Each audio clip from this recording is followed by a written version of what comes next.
दुनिया में लाखों लोग करोड़ों सपने देखते हैं, लेकिन उन करोड़ों सपनों में सिर्फ कुछ हजार ही साकार होते हैं। जानते हैं क्यों? आइए आज के महान और प्रेरक विचार के विश्लेषण में इसे समझते हैं। अपने सपनों को सच करने का सबसे अच्छा तरीका है उन्हें पूरा करना शुरू कर देना।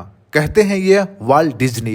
वाल्ट डिज्नी का यह उद्धरण कोट हमें बताता है कि सपने देखना आसान है, लेकिन उन्हें पूरा करने के लिए पहला कदम उठाना ही सबसे महत्वपूर्ण है। अगर हम केवल सपने देखते रहेंगे और योजना बनाते रहेंगे लेकिन कार्य नहीं करेंगे तो वे कभी हकीकत में नहीं बदलेंगे। कई लोग जीवन में बड़े सपने देखते हैं। कोई लेखक बनना चाहता है, कोई वैज्ञानिक, कोई उद्यमी, कोई कलाकार। लेकिन बहुत से लोग एक गलती करते हैं, वे सही समय, सही मौके या सही संसाधनों का इंतजार करते रहते हैं। सच्चाई यह है कि अगर आप किसी काम की शुरुआत ही नहीं करेंगे तो आप कभी भी अपने लक्ष्य तक नहीं पहुंच सकते। सफलता पाने के लिए पहला कदम उठाना अनिवार्य है, भले ही वह छोटा हो।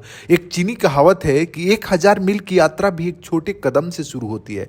अगर आप अपने सपनों को पूरा करने के लिए पहली बार में ही परफेक्ट होना चाहते हैं तो यह असंभव है। सबसे महत्वपूर्ण बात यह है कि आप पहले शुरुआत करें, धीरे धीरे सीखें और सुधार करते जाएं। उदाहरण द्वारा आइए इसे समझते हैं। वाल्ट डिज्नी की अपनी ही कहानी है। जैसे वाल्ट डिज्नी एक गरीब परिवार से थे और उनके पास पैसे नहीं थे, लेकिन उन्होंने अपनी पहली एनिमेशन कंपनी बनाई। उनकी पहली कंपनी लॉफ ओ ग्राम स्टूडियोज असफल हो गई और दिवालिया हो गई। अगर वे उस असफलता के बाद हार मान लेते तो मिकी माउस, डिज्नीलैंड और दुनिया भर के डिज्नी पार्क कभी नहीं बनते। उन्होंने अपने सपनों को सच करने के लिए छोटी कदम उठाए, गलतियों से सीखा और धीरे धीरे डिज्नी ब्रांड को खड़ा कर दिया।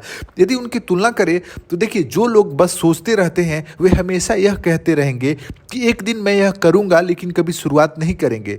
जो लोग तुरंत शुरुआत करते हैं वे छोटे कदम उठाते हैं, प्रयोग करते हैं, सीखते हैं और धीरे धीरे सफलता की ओर बढ़ते हैं, जैसा कि वाल्ट डिज्नी ने किया।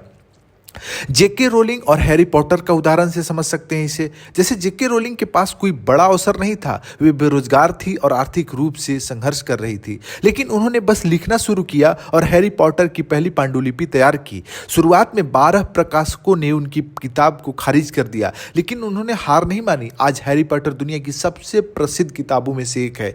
उनकी यदि तुलना करें तो देखिए, जो लोग बस सोचते रहते हैं मैं एक दिन किताब लिखूंगा, लेकिन लिखना शुरू ही नहीं करते। जो लोग तुरंत शुरुआत करते हैं, भले ही जेके रोलिंग के पास संसाधन नहीं थे, लेकिन उन्होंने लिखना शुरू किया और इतिहास रच दिया। अगला यदि उदाहरण देखिए, अल्बर्ट आइंस्टाइन और विज्ञान के प्रयोग के क्षेत्र में जब आइंस्टीन ने अपने सापेक्षता सिद्धांत पर काम करना शुरू किया तो कोई यह नहीं जानता था कि यह सफल होगा या नहीं। अगर वे यह सोचते कि पहले पूरी दुनिया इस विचार को माने तब मैं इसे